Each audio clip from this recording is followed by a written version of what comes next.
I wouldn't say a bust year, but I don't think he's going to be the Keenan Allen of old. Malik Neighbors is getting drafted. Guys over Amari Cooper, T. Higgins, Devontae Smith, and George Pickens. All those guys have a way better quarterback situation. I know everybody out there is probably going to cry and complain and think that I'm crazy for picking this guy, Devon A-Chain. What's up, everyone? Welcome back to Catching a Vibe. I'm your host, Drew, and I'm joined by the voice of fantasy football, Mike Anderson. Dad, how are we doing today? Doing good. And last week, we had her fantasy draft video. That was a lot of fun. You guys are enjoying it. And if you haven't watched it yet, please watch it after this video. Yeah, definitely check it out. We had a lot of fun. We had some oddball picks, kind of spiraled out of control a little bit, but overall, that's what the live drafts are. They're just getting together with a group of people, friends and whatnot, and you have a good time. And so hope you check it out. We enjoyed it. You guys will probably like it. So today, I want to save this video until after our draft, so our league mates couldn't steal the guys who were saying not to draft. We're doing our top 5 don't draft these guys for 2024 fantasy football. Right. Correct. Yeah. No, they're not really busts. Some of them are just their value where they're being drafted in your drafts. I just think some of their values aren't where they're going to be or need to be. So, you want me to go ahead? Yeah. So mine's I'm going to go with the quarterback position. I mean, he's not being drafted early. He's built with a lot of talent, big size, oversized guy, Justin Herbert from the Chargers. There's new coaching staff there, and they're committed to the run. I think they really want to establish the run, which is going to hurt on his production. They lost two of their star receivers, Keenan Allen and Mike Williams, both left. Keenan Allen had a great year last year. He had over 150 targets, so they're losing a lot of targets. Now they got to see what kind of receiving room they have. They got Joshua Palmer stepped up. He looked good. They drafted Ladd. So he's a rookie. So you got to see where these guys are going to come in.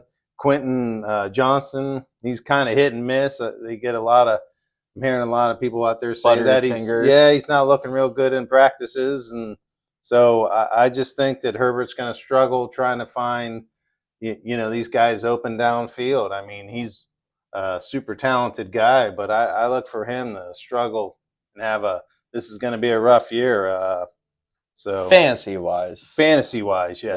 Yeah. I mean, I don't think he's going to be in the top 10 as far as producing. So that's why I went with Justin Herbert. All right. So you went with your quarterback. I'm going with my quarterback. This is one of the guys we talked about already. I'm going Anthony Richardson here. Now, there was a lot of hype about him because his ability to run the ball, but his latest preseason game didn't look that great to me. First drive, they scored a touchdown. He hit that Mitchell kid. Then after that, he threw a pick 6. He was missing throws beyond 10 yards. I wasn't very impressed. He wasn't sliding. So there's another chance of him getting banged up if he doesn't slide. He needs to learn how to slide. And NFL defenses are brilliant. Like, they're going to figure out this guy if he can't beat them throwing the ball. Sure. So they're definitely going to scheme against him as far as running, because that's what he come into the league as a running quarterback. I just think that JT, they're going to rely so much onto him. I think he's going to have a breakout year, JT. And I think they're going to try to keep Anthony Richardson healthy and not run so much. So I just don't think, like you said, I don't think he's going to produce those high-end numbers that everybody's really looking for. Yeah, he's going to run for a decent amount of yards, but is he really going to pass enough and throw enough touchdown passes for you to be a high-end producer where he's being drafted? I mean, he's being drafted early, so I worry about him too. He's getting drafted before Stroud. Yeah. Jay Love. Yeah. Or even Kyler Murray. After seeing how he struggled in the preseason game, I would draft those guys over him. Yeah. Right now. I would too. As it stands. And I did, sure. Yeah, very good.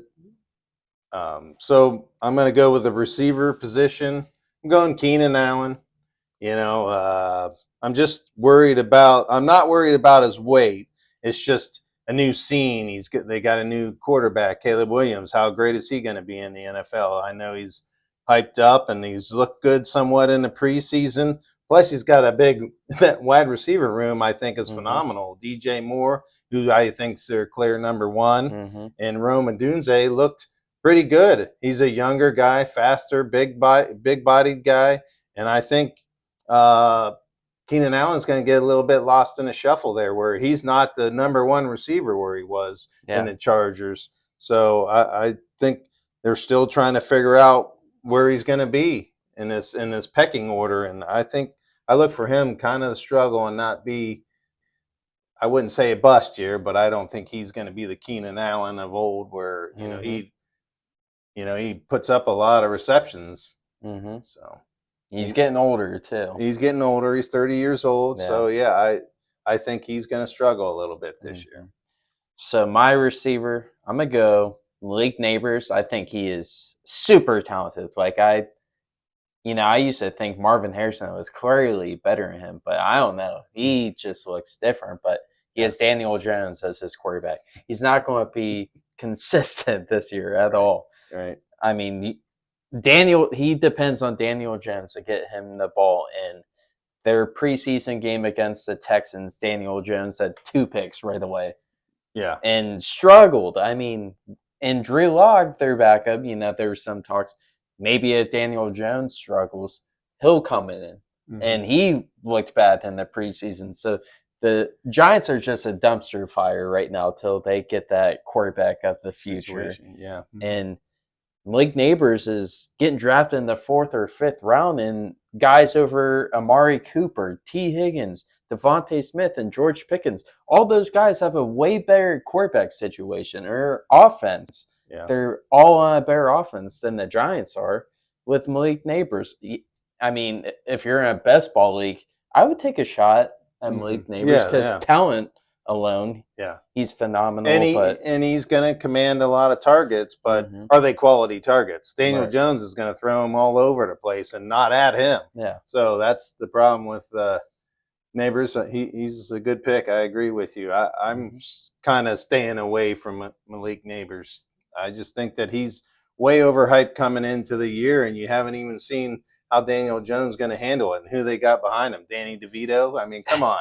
I mean, I'd be really worried if Daniel Jones goes down on an injury. That shoots his value way down. So Yep. All right. So I'm going to go with my tight end. Okay. Dalton Schultz from the Texans. I mean, they made all these moves on the offseason. That wide receiver room is crowded. I mean, they got probably 3 of the best wide receivers in the league right now. I just think he's not going to be a big factor into the game plan because they got to try to spread the ball with all these receivers. And I think Stroud's going to drop back and throw the ball downfield, So they picked up Stefan Diggs. Right. I'm scared if they're not throwing the ball to him every play, he's going to be crying on the sideline. So, and then you got, the other 2 receivers, Tank Dell and Nico Collins looked really good last year. So I think Schultz is going to struggle to find targets his way. Yeah. I think the Texans are going to be good. Schultz's probably numbers are going to dip a lot, and I'm kind of worried about him as far as, you picking him, he's going to be a starting tight end, and in your roster, I would try to go earlier and get one of the other receivers or tight ends and not him. Good pick there. I'll go my tight end. I'm going Dallas Goedert, however the hell you say his name. He's not going to have a great year in fantasy football. Dallas is a decent tight end. He never puts up big touchdown seasons, and he wants tight ends to score a good amount of touchdowns because they don't hold the target share as like the alpha receivers. Yeah. The most he has had in his 6 years was 5 touchdowns, and this year the Eagles got Saquon Barkley, who we both think is going to get involved in the passing game, and they just got Jahan Dotson from the Commanders. So Dallas is either their 4th or 5th option now. Yeah. Yep. And the Eagles, I mean, Jalen Hurts isn't going to be passing 50 times a game. You know what I mean? Like, Right. it just looks scary for production of Dallas Goedert. Mhm. And I would much rather draft like Brock Bowers or Freiermuth, or Yeah. even if Jake Ferguson falls that far in your draft, Mm-hmm. pick those guys before him. I agree. They got a very deep wide receiver room, like the other team, like the Texans do. And you're right with the the touchdowns. The touchdowns are very valuable for the tight ends because they don't get the receptions, the high end receptions like your top tier receivers get. So they got to produce as far as touchdowns to help put them up higher in the list. So I agree. He's going to struggle. Philadelphia's got a great team, and they got a lot of receivers on that team to get the ball around to. Mm-hmm. So I'm going with the running back. I know everybody out there is probably going to cry and complain and think that I'm crazy for picking this guy, but David A-Chain from Miami Dolphins. I know Devon? yeah. You're so dumb. You are really dumb. Devon A-Chain, I'm sorry.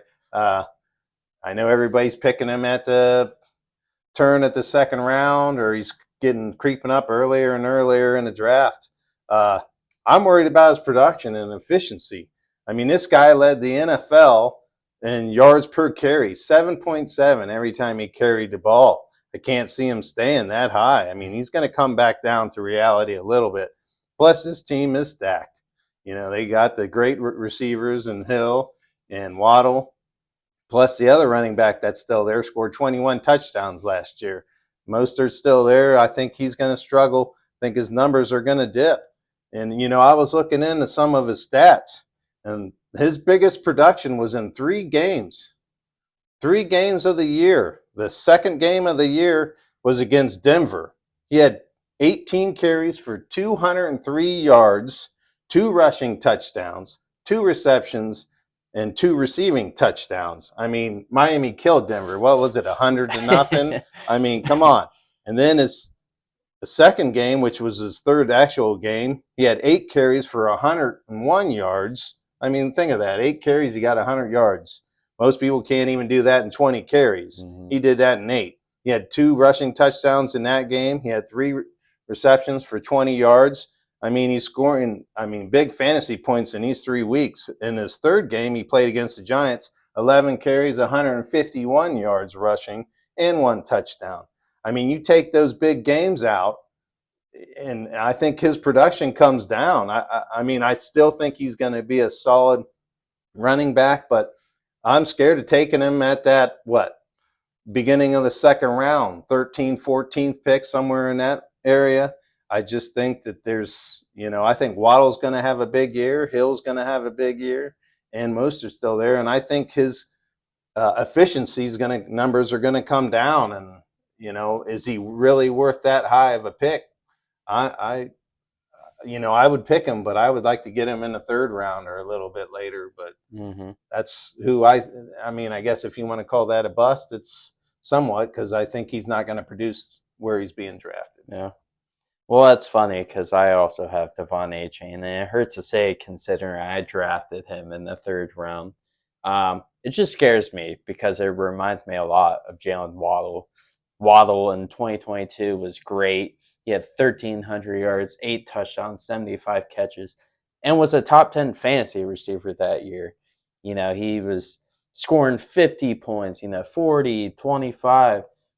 Then everybody last year was like, all right, let's draft Waddle again early. And he kind of was a bust last year. He only had like 1,000 yards, not that many catches. And this just reminds me a lot of that situation because A-Chain, was averaging 7 yards a carry, like just the ultimate boom player last year. And I don't know if that's going to happen again. Mostert still seems to be the RB1 in their 1 preseason action. Mostert had 8 of the snaps, so he led 8-to-1 snap ratio against the Commanders.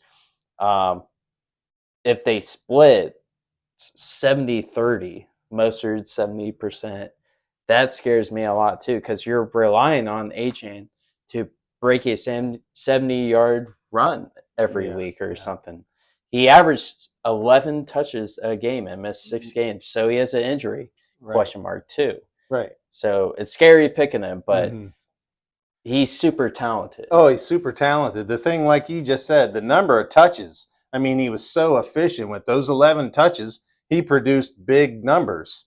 And can he do that? That's the question. I mean, a lot of the teams already know about him, so he's not surprising anyone anymore. And I think I just worry about where you're going to draft him at. I want to get him a little bit lower in the draft. So I agree. I mean, that's why we both have him. He's a scary pick for me. Yeah. So let's see. My last pick, he's another running back. He's not as spicy as A-Chain is, but I'm going with Ramondre Stevenson. I mean, it's New England. New England's going to have a rough year this year. They're still trying to figure out their identity of the team on the offensive side. You know, it looks like they're going to go with the rookie quarterback, Drake May.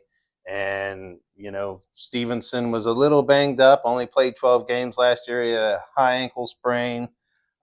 Plus, they brought in Antonio Gibson, which the team's really excited about. And he's a quality backup, which he catches the ball. He's good receptions. And that was the one thing that made Stevenson so good the year prior to this one was receptions. I mean, he had almost 60 receptions. And, you know, so I think you take a little bit of that out because they brought in a receiving running back. And I think he's one of those guys that I'm worried about picking in the draft. I kind of want to stay away from the Patriots because they're struggling these years without Tom Brady. So no doubt. They're definitely struggling.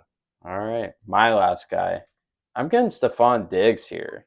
Diggs is older now, and he's in that crowded, unbelievable Texas receiver room. Nico's the clear number one. I don't know if there's a clear receiver two between Diggs and Tank Dell, you know. And the two receivers set so far, Diggs was majority in those, but there's a real connection between Dell and Stroud that makes me worried about picking Diggs. And plus, we saw how Diggs acted last year. If he didn't get the ball 15 times, he started crying, and he was not involved in the offense at all their last 6 games of the year. So I think Diggs will have some good games, but it's just going to be inconsistent. And he's only with the Texans for 1 year, so why would they put all their chips on Diggs? Right. Yeah, I don't think he's going to be that target hog that he was in Buffalo. You know, he was the first look and the only look at Buffalo. Now, you know, Houston's looking at spreading the ball around, and they got 3 quality receivers there. So Diggs is going to have to take a third of these piece of the pie here. So I agree. I don't think he's going to be performing at a high volume at the end of the year like he's typically used to do. So I agree. All right. That was our do not draft. These guys. Right. Yeah. I think we had some good names there. Sure. Yeah. I enjoyed it. And, you know, some of these, let us know your opinions on guys that you think that you're not going to draft or you're scared of, or, you know, busts, if you want to call them that. I don't like really calling people busts, but so. Yeah. So comment down who you got or who you agree with, who you disagree. Love to hear from you guys. Thank you guys so much for watching the video. Like and subscribe. We'll see you next time. Peace.